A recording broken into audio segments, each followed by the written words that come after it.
Skrivnost je v tem, ne prodaj se vsem, to je najbolj pase. Hvala ne, ne. Hvala ne. Res sem stala za pesmijo, res sem vedela vsako sekunde, kaj se bo dogajalo na odru. Nič sem prepustila na ključi. Vokalno sem bila pripravljena, ker sem pač pesem tako napisala, da jo lahko tudi ob 3 zjutraj pojem brez problema.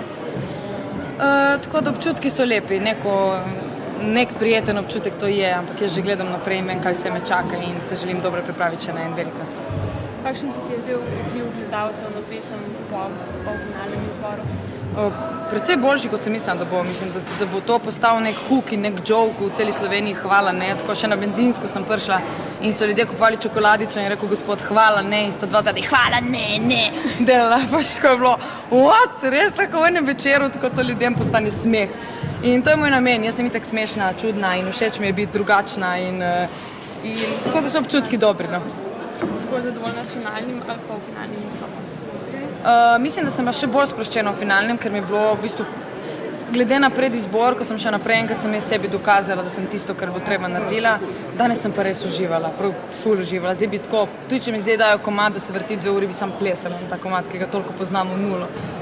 Kako pa naprej, kaj boš spreminjala, bo slovenščina, bo angleščina za Eurovizijo? Mislim, da kaj dosti spreminjati glede jezika se ne sme, če sem prav razumela, ampak vse pravim, ne glede na jezik sem jaz suverena tudi slovenščino, ni me strah iz slovenščino tja.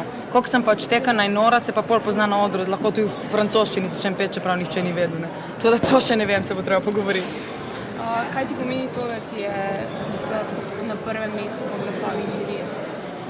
Ogromno, mislim, moja ekipa, torej Tomi Deklerk in Gaber Radojevič sta 2 človeka, ki ima res zaupam, da v bistvu zelo dobro moje ideje in mojo osnovo znata zapakirati v to, da je hkrati dobro, hkrati inovativno in hkrati za ljudi vsaj malo. Tako da se mi zdi, da je to bila neka kombinacija taka, da je pač v večini vse štimalo. Je pa res, da je bilo meni letos ogromno komadov dobrih, jaz ne bi bila nikakor razočarana, če bi bil kdo drug, to je ne jaz. Kako ti bodo pomagali tvoje pretekle izkušnje z eurovizijskim odrom? Največ. Že zdaj vem, kako to izgleda, že zdaj vem, kako je to naporno in probala sem čim bolj sfokusirati na tiste priprave, na to, da ne bom letala v prazno, ampak da se res fokusiram tiste 2 tedna dela in zdaj čas v bistvu do Eurovizije, kako bom pripravljala stvari in da ne bom sam bluzla in cele dneve razmišljala, ampak se rajš usedla in dejansko razmislila z ekipo, kako naprej. Si boš zdaj po zmagi vzela ti fraj ali boš direkt delala? Jaz bi, ampak res ne vem kako, kaj mi tega nihče ne da fraj. Če si privatnik, moraš delati.